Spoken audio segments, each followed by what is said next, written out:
Client stability has been improved. AA guns no longer blind you while you're firing, and there's been some fixes to the ballistic target calculator. Let's take a look at its fix number 57. Good evening, I am Old Dead Man, your host.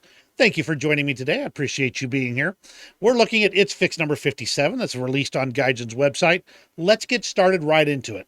Fix number 1, there were some specific situations where after playing a few matches, you'd end up with these kind of freezes or even stutters going on, even though the FPS display still showed a nice, robust frames per second. They fixed that. They said it was a tough one to find, but they've rooted out the cause. I'll believe it when I see it, but we'll take a look and see what that goes in the future. If you played any significant amount of AA guns, you will realize that often the fire and the blinding flash of your own weapons will prevent you from being able to see the target you're shooting at. If you're in the gunner's view, you would find that often your view would be obscured by flashes of your own fire, making it hard to actually aim. They've reduced that, so you shouldn't have so much trouble seeing what you're shooting at. Some unique flare variants had these dipole reflectors in them, but in game, these were also messing with the thermal seeker on many of the systems we have, in particular the infrared search and tracking systems. It was not supposed to do that, and doesn't in real life. They've fixed that up, so only flares can screw those up, not these dipole reflectors. And there were some issues with the ballistic calculator. Depending on the settings you had, whether vertical targeting was enabled and a few other, you could end up with the ballistic calculator indicating behind your aircraft. Well, this fixes that up, and they're making it so that all of these things are going to be more consistent and useful.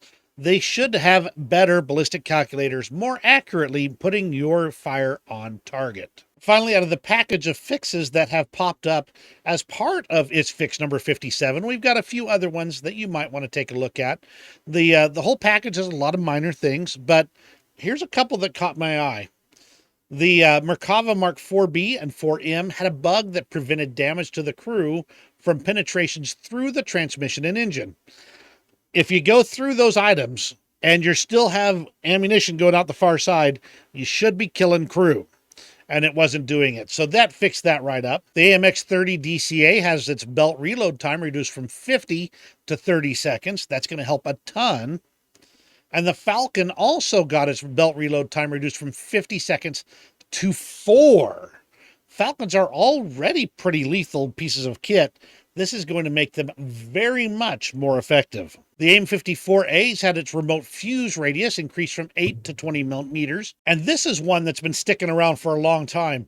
A bug has been fixed where multiple jet engine sounds on the airfield in RB mode were interrupted and began again. Very annoying when you play a little bit of jets up there in RB. And that's everything for its fix number 57. Let me know what you think in the comments below. Hey, if one of these has been particularly affecting you, let me know which one and what bugs are you still facing.